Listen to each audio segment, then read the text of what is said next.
feel. Ever. No one can tell me how to live with this, how to do this.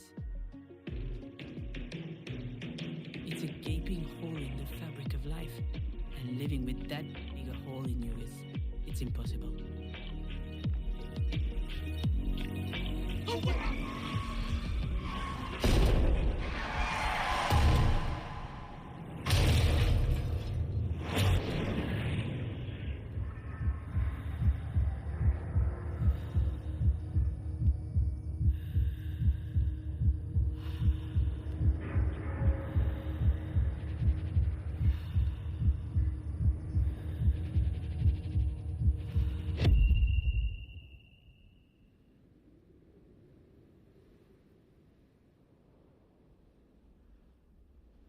Do you remember your dollhouse?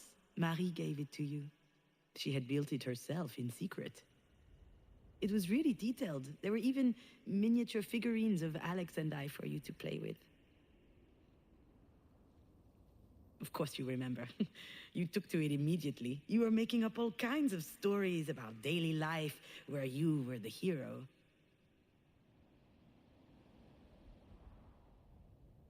It's true. I did it.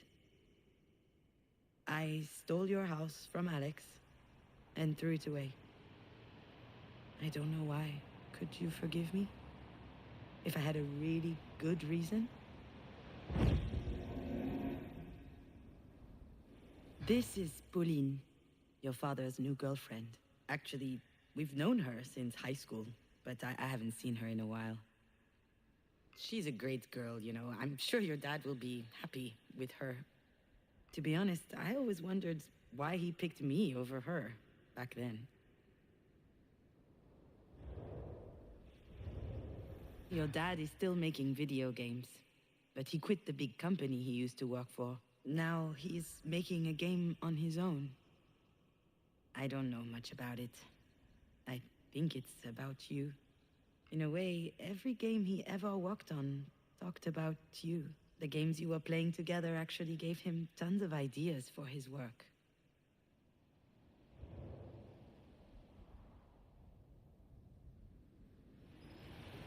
I thought Alex had gotten rid of that house when he cleaned out your room. After you passed, I never wondered where it was. I just forgot about it. Some people say that the dead haunt houses. I was afraid that you would haunt that one. Afraid to hear your voice if I stared at it for too long.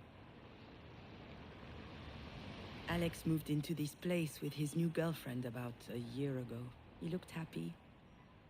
Suburban homes aren't my thing, but I was relieved that he had finally left the apartment where the three of us had lived.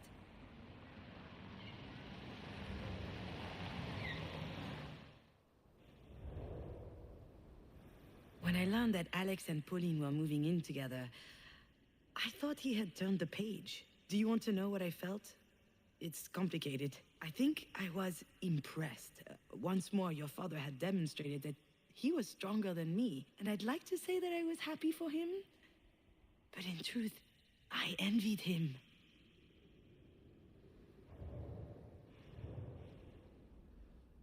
I pictured Alex alone in his office, using his job as an excuse to play with your house. I found that pitiful. That didn't fit at all with the idea I had of him, always moving forward, never moping around. And then I realized that maybe he wasn't telling me everything about his feelings.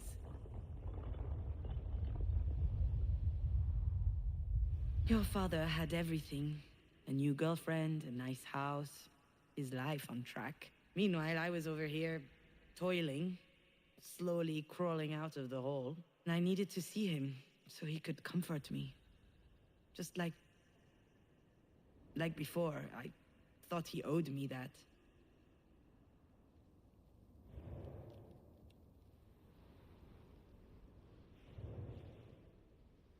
He started doing it at work, just so that he could meet his deadlines. Sometimes we did it together, at parties for fun. Oh, all right, I know it's bad, but when we knew that you were coming, we stopped. And that's why I was surprised to see some at his place last week. He tried to hide it, but I laughed in his face. I'm not his mom. Still, though, I thought to myself it was a bad sign.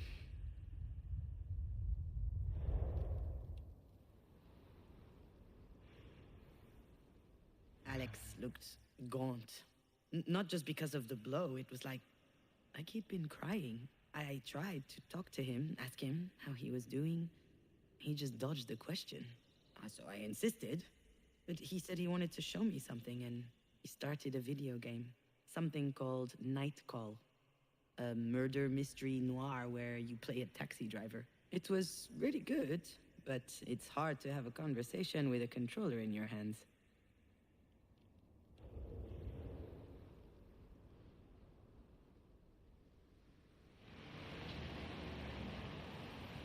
Perhaps I threw away that house because I was jealous of Alex's new life.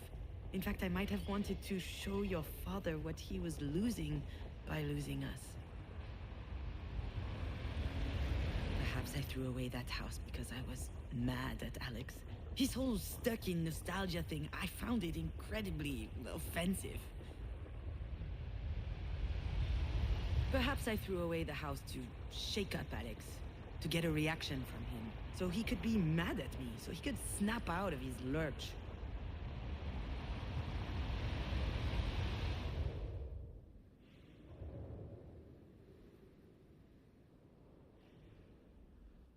We had a great night in the end. We drank beers, we played, we laughed. And after a while, he asked me what I was doing there. Really, I thought about telling him the truth. But instead, I kissed him. I don't know what came upon me. He kissed me. And more. It was very nice. Much more intense than it used to be before. And it made me want to cry because that was way too late.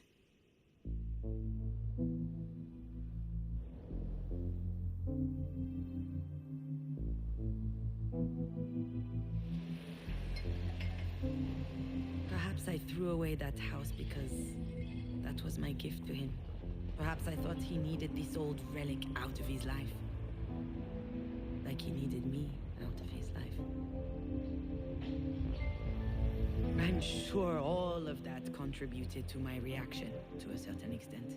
I was jealous, a bit petty, conflicted, and on top of that, I was a dollhouse thief. But there was something else, something that really hurt me, and that I'm only understanding now. I was ashamed.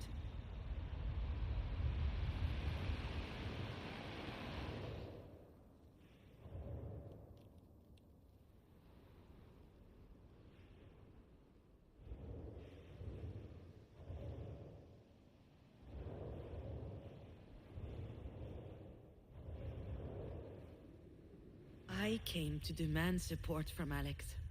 I thought it was unfair that he was already happy again.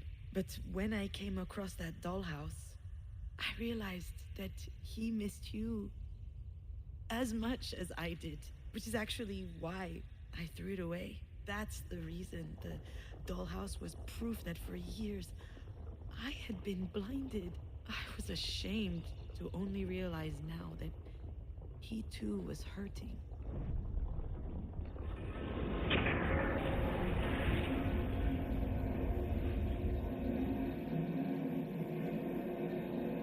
I understand your pain, don't you think?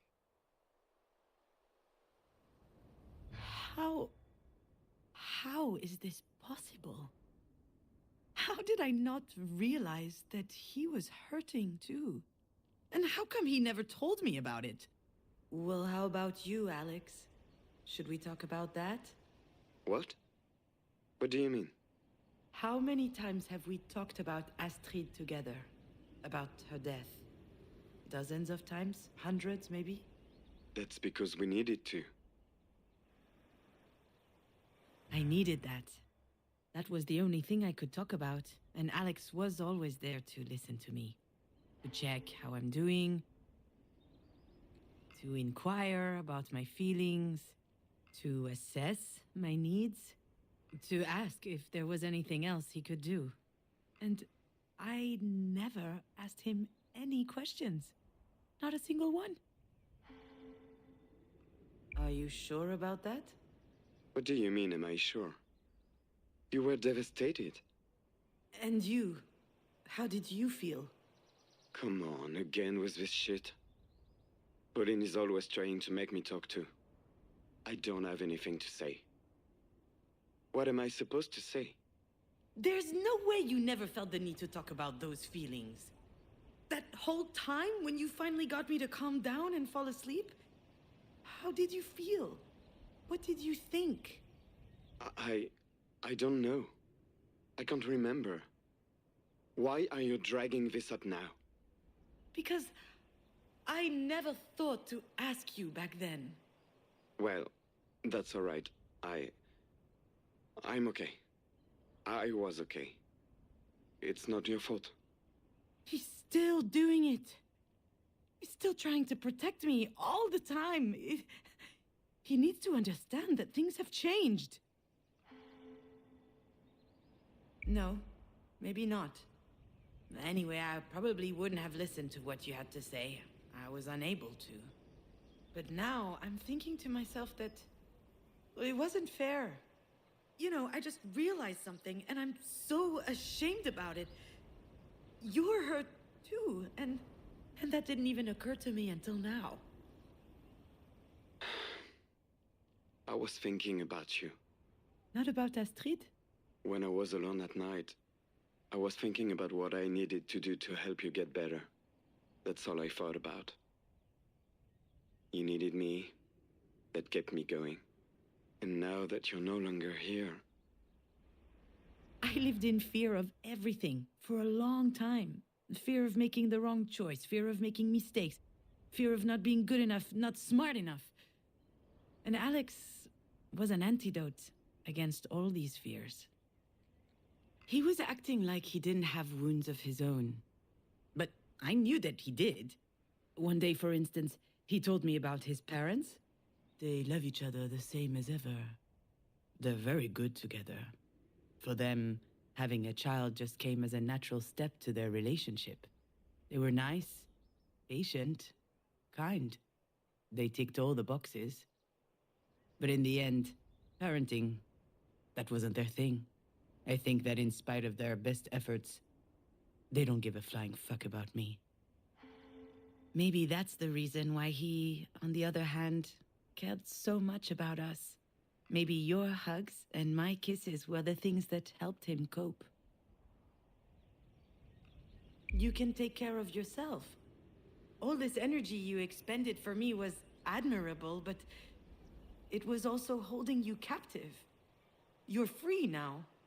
Free from what? Free to face your own emotions and deal with them, to heal your own pain.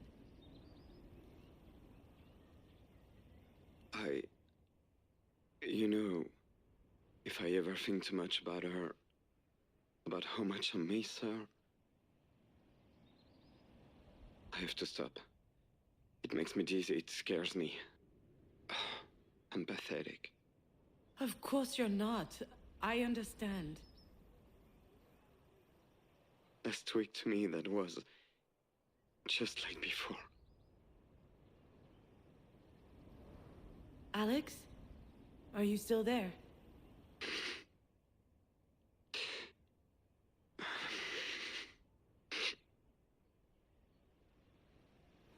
Marie had this weird rule back home.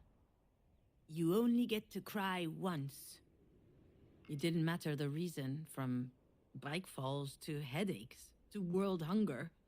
She had this theory that there are two reasons one might cry. Either from surprise, when life sucker punches you, or from cowardice, when you give up on fighting back. You only get to cry once from surprise, she used to say. And there is no time for cowardice. Well, I think she forgot that there was a third possibility. Sometimes you cry because you've mustered up the courage to look at life how it is. Oh, if you're crying, I'm going to cry too. You'll never beat me at this game. I have a lot of practice. Oh crap, Junon, I'm so sorry. You don't owe me anything. I guess I should leave you alone. Yeah, well, I haven't exactly made it easy for you. But I'm not doing well, okay? Really, I'm not. Wow. You don't get these heartfelt moments from him, ever. Since last week?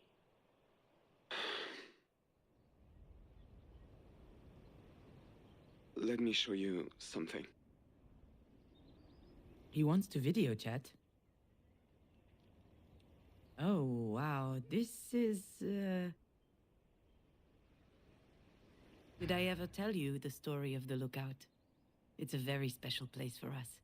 We were driving, Alex, you and I. It was a really hot day. Over 40 degrees. Okay, maybe not, but it was stifling in a car without AC. I remember that the sun was setting. I was eager to get home. I was just exhausted. So when you told me your tummy was hurting, I didn't really believe you. I remember clearly thinking, oh, she's okay. And then hearing the sound. Like snow falling from the top of a roof on the first warm day. Except it wasn't snow. It was the worst pile of vomit I had ever smelled. When he saw your face in the rear view, Alex knew he had to stop immediately. You looked truly positively puzzled. You were staring at the puddle beneath your feet, then looking around to see where it came from. And I was twisting and contorting from the front seat, but unable to help. I didn't even wait for the car to stop. I jumped out, went for your door, and squeezed you against me. I didn't care if I got dirty. I just wanted you to feel good. I thought it was my fault. I should have listened to you. Your forehead was hot. It could be serious. I carried you out to the banister on the end of the clearing and laid you on the grass. Your face was pale and your eyes were bulging, and you started screaming. Oh dear! You were vomiting, looking up, staring in the distance, screaming, "Oh dear! Oh dear! Oh dear!" And I didn't understand. I kept asking you, "What's wrong, baby?" Patting your back, pulling your hair away from your face to help. And there was a pit growing in my stomach and my eyes were welling up. I was terrified, and your dad was terrified. You were smiling. You pointed in front of you. "Oh dear! Oh dear! Oh dear! Oh dear!" So we turned around, and on the other side of the banister, there was a cliff going straight down. And down below, there was a prairie stretching between two leafy bushes, and in the middle of the prairie, there was a deer. I could have written this whole scene. He was standing tall beneath the sunset, as if holding it with his antlers. And he was looking at us, completely stunned. He was magnificent. Alex took a picture with his cell phone. And you kept repeating, "A deer, a deer," clapping your hands when he finally jumped out into the bushes. We were in a daze, you know. We couldn't believe the beauty of what we'd just seen. And then you vomited one last time on your dad's shoes. And that day, you became the world's greatest deer fan, my little deer. What are you doing over there? Do you recognize the place? Of course I do. I'll never forget the lookout. Every time I take this road, I have to stop. The other drivers don't get it, of course. They ask me if I need assistance, if I broke down or something. I'm just trying to enjoy the view. It's so beautiful. Today I came here just for that. Why the sudden rush of nostalgia? Did you see the deer again? No. I never saw the deer again. I never see the deer again. And that really, really sucks. Alex? You're scaring me a bit. You don't look well. I'm not well. You were right, you know. This whole time I thought I was helping you. I thought you needed me so you wouldn't crumble. But that was a goddamn lie. I was the one who needed you. Even before Astrid died, I needed you. Helped Junon with her tyrannical mother, helped Junon with her screenwriting career. Shows Junon how to be happy. A good one. It was easier for me to think you had issues. But I was the goddamn issue. It can't be easy for him to realize this, but he has to. At least I hope so. You're not an issue, Alex. And still, you got out as soon as you had the chance. I know you can be forgetful when it suits you, but that's pushing it. I remember getting in the car with you. I remember waking up in the hospital with Alex by my side. But what happened in between, it's a black hole for me. Apparently that's pretty common. During extreme events, your brain does not generate memories. It's too busy surviving. I survived, which I guess means that my brain worked really well. But since then, it's been mulling over this one question. Was it all my fault? I was half expecting your dad to hold it against me one day, anyway. But it doesn't hurt any less.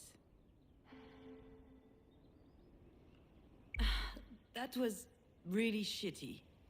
I'm sorry. I'm just tired and sad. Do you want to know why I don't think about Astrid? The real reason? When I think about her, I say things to myself that hurt too much. That I will never see her again. That I will never hear her voice again. That I will never carry her to bed in my arms. How am I supposed to live with that? If only I had the answer to that question. It takes time. Yeah, that's it. It takes time. Except the more time passes, the worse it gets. And I'm getting tired of waiting. What are you saying? Alex, what are you saying? This place is as beautiful as ever, you know? Really beautiful. Bye, June. Good luck. Alex, don't... Alex! Alex! Shit, I gotta get over there. Shit, Alex. I have a really bad feeling about this. Alex is strong, but... he didn't look well. I've never seen him like this. I could be imagining this, but if anything happens to him, I will never forgive myself.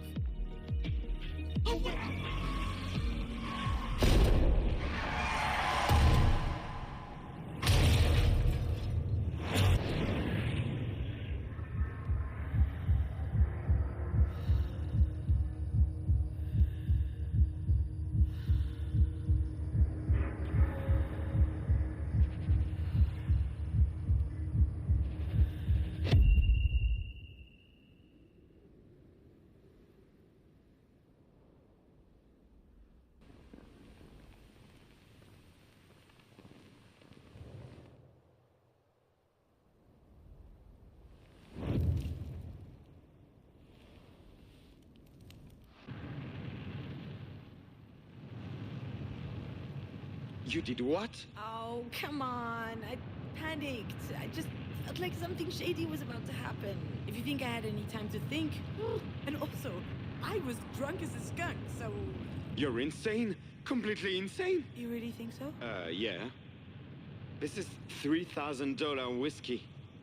You could at least have saved me a glass. You're so stupid. I never felt the need to lie to your father. I always told him everything, because I felt like he understood me. I can't just ignore other people's judgment. I'm not strong enough. But with Alex, I never felt judged.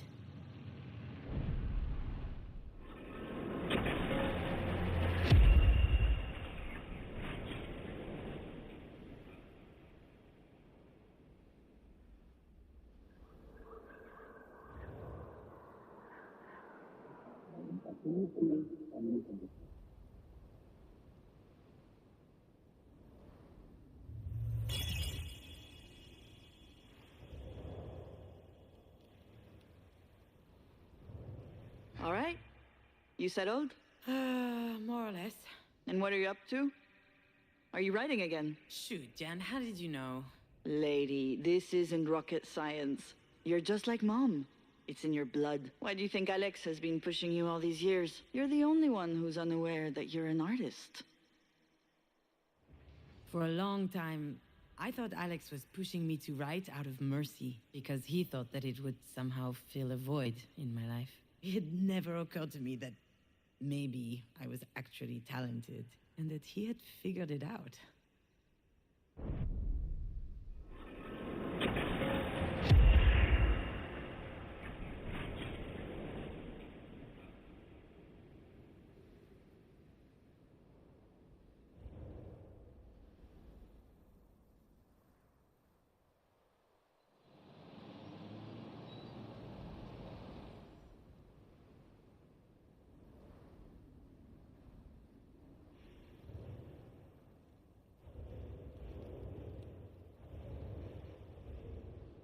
Do you remember the first time we made love? How could I forget? Your arm got stuck as you took your shirt off, and you just stood there with your boobs out. That picture is forever etched in my memory. Beautiful. Were you ever gonna come to my help? Certainly not. I had waited so long for that moment. I was relishing it. I will always love your father, you know. Forever. Being able to strip naked, completely naked, and feeling good anyway, that's rare. I hope that I will experience this feeling again one day, with someone else. But I'm happy to have known that once in my life already. With him.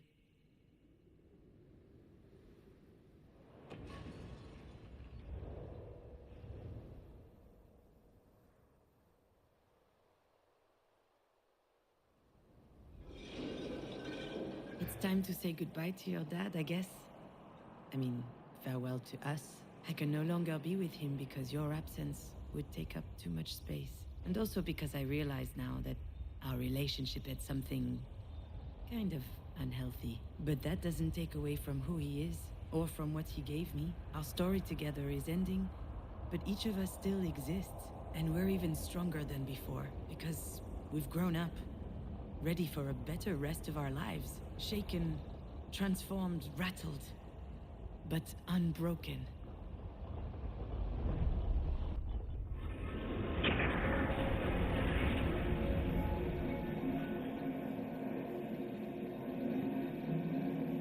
How am I supposed to live with that? Today, it's your dad who feels like his heart is in a million pieces.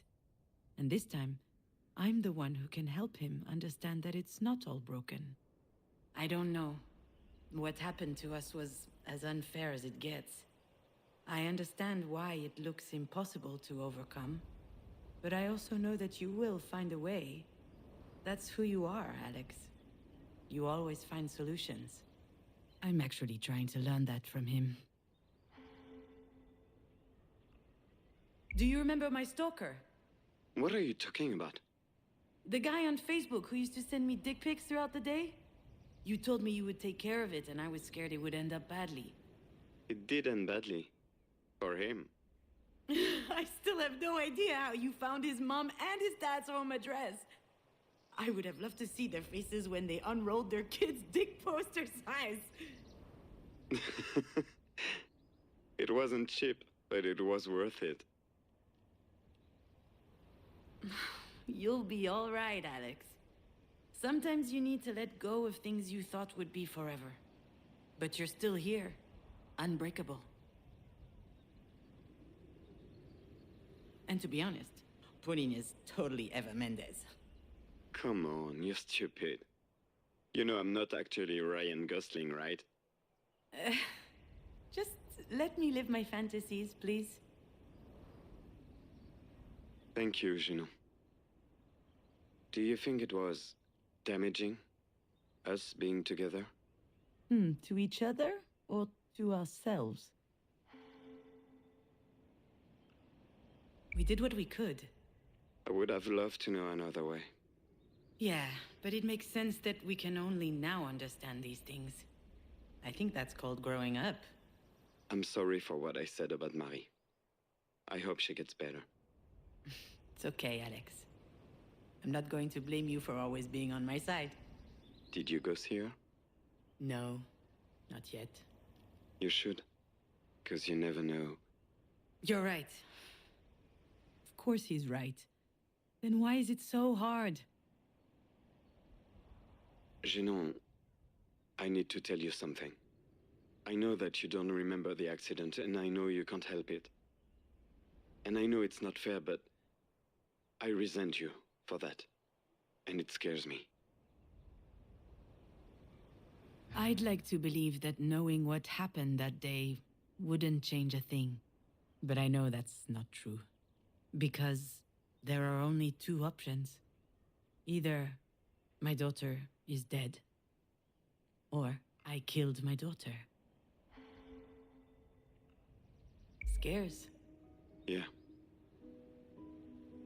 Sometimes I feel really angry. I think that not knowing is driving me crazy. So if one day you do remember something, anything really, please tell me. I don't know if I will, but I'll try, Alex. I promise. You don't owe me a thing, June. You already gave me the best years of my life. Damn! Pulitzer Prize for wisdom! No. I'm competing in the batshit conclusion Olympics.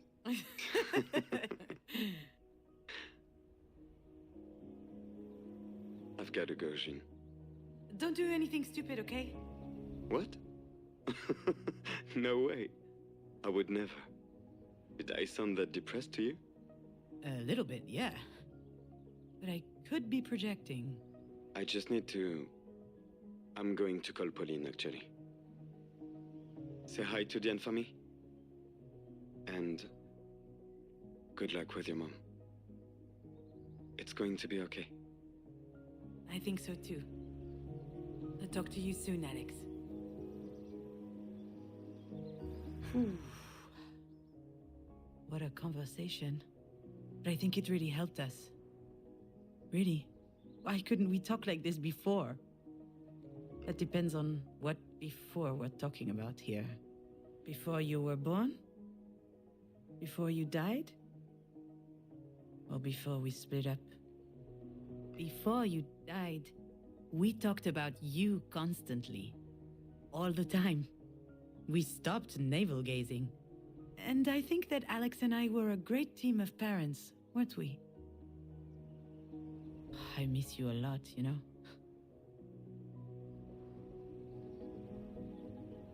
Hey, what are you doing here? Did you follow me?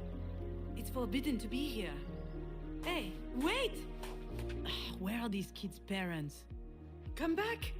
That could be dangerous! Oof! I haven't run this much since high school. Hey! Can you hear me? Hello? This kid, I swear.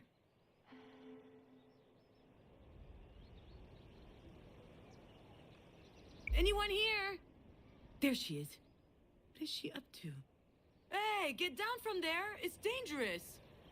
Don't worry, Mom. It's fine.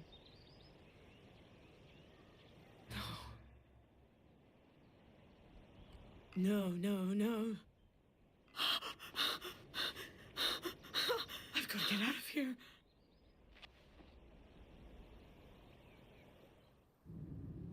Seriously, though, what is happening? Am I going crazy?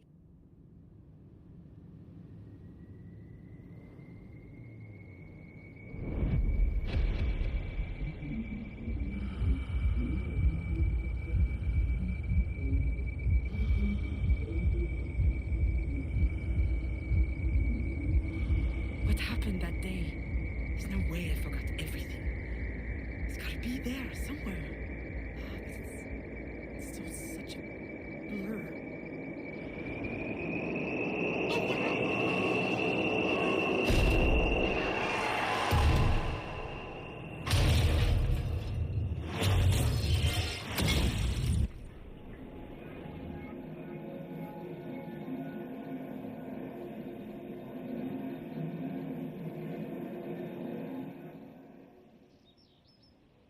Will you be sticking around this time, or are you gonna run away again?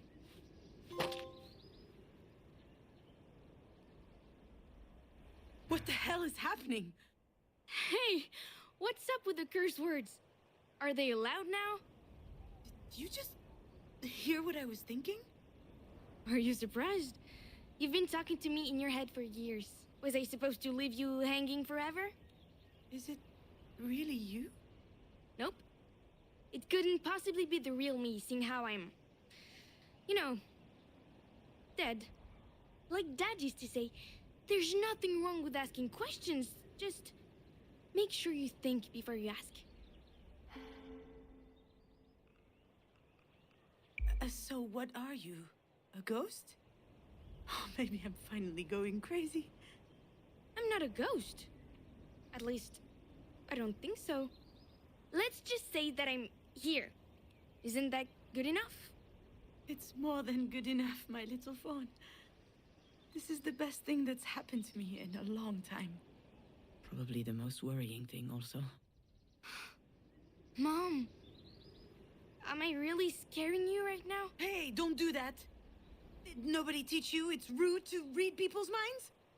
How about you stop thinking and talk to me instead? Oh, well, you've grown up so much. A proper mini Astrid Hofferson. Astrid Hofferson? Who's that? It's a long story. Ah, my favorite kind. Okay, but I know you, so you can't interrupt me, okay? Okay. But tell me when we're up there. Oh, wow. The view is really nice. When I was pregnant, I spent a lot of time at home. And I used that time to watch a lot of movies. All thanks to me. Exactly. You weren't even born yet, but I already loved you so much. Except one day, the internet went down. So, I was forced to comb through your father's nerdy DVDs. And the best I could find was this cartoon. Now hold on a second. What's wrong with cartoons? The opinions of a Peppa Pig fan mean nothing to me. Although, you are right. It was really good. What was it?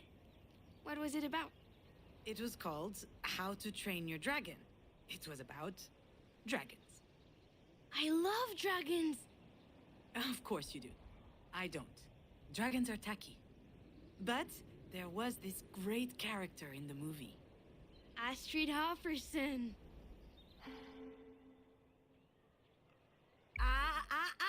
No interrupting. Sorry. I'm sorry. Yes, Astrid Hofferson. She was a young and courageous Viking. Her belt was made of skulls. So cool. So she's the hero? Of course not. The hero is a bumbling idiot who we're supposed to sympathize with just because he has a shitty father. Let's not forget, the movie was written by a bunch of Hollywood guys. But still, Astrid is a great character. Especially because she has a really useful asset. She's a warrior. People try to tie her up with all these rules, and that doesn't stop her. Not only that, she becomes the best in spite of the rules. And when they change the rules, she's still the best. Because she believes in herself enough that she can question herself. Wow. And she's also really supportive of Harold, the idiot hero. When he's doubting himself, she's there for him. Not to snuggle, though. Quite the reverse. She shakes him up. She chews him out. All of this leading up to the realization that he can make it on his own. I thought that was beautiful. I told your dad that night and he laughed. He said he'd always loved that character too. And that's why my name is Astrid? It is. We were hoping you would become a warrior, a rebel, sensitive and smart. Someone like Astrid Hofferson. Someone like you. Excuse me? Don't be modest. You've done pretty well so far. Wait, what do you mean by so far? Well, with Auntie Jan and Dad. You struggled for a bit, but eventually you managed to find the right words. That was impressive. Well, not really. I kind of suck. Hey! That's my mother you're talking about. And it's not true. I mean, look at me. I turned out okay. Oh, my little fawn.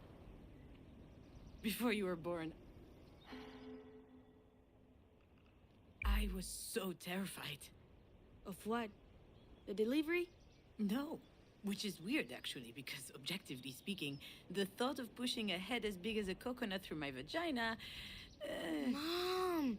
You're so gross! I mean, it's not like you're gonna traumatize me, but I meant to be like 9, remember?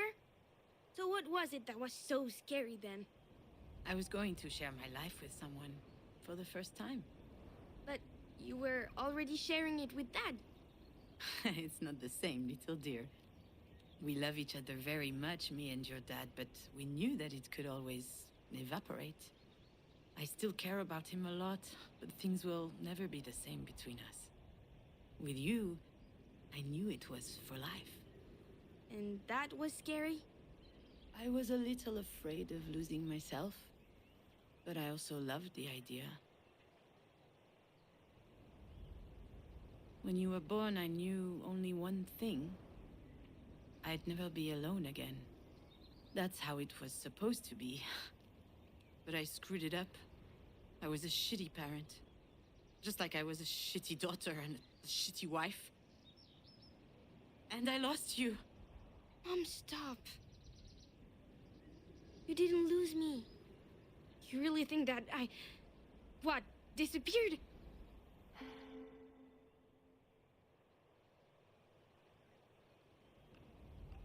I abandoned you. And I think about it all the time, whenever I close my eyes. What happens when you close your eyes? I feel the shards of glass on my skin, on my clothes, beneath my feet. I see the crown of your hair, sparkling like a tiny sunshine on the tarmac. And then, I see your open eyes. How can I ever be happy with that tattooed on my eyelids? Mom, maybe you should stop thinking about it. Thinking about it like that, I mean. I don't want to. I mustn't. If I stopped thinking about it, that would be like killing you all over again. Astrid? Don't leave me, Astrid. I don't want you to leave.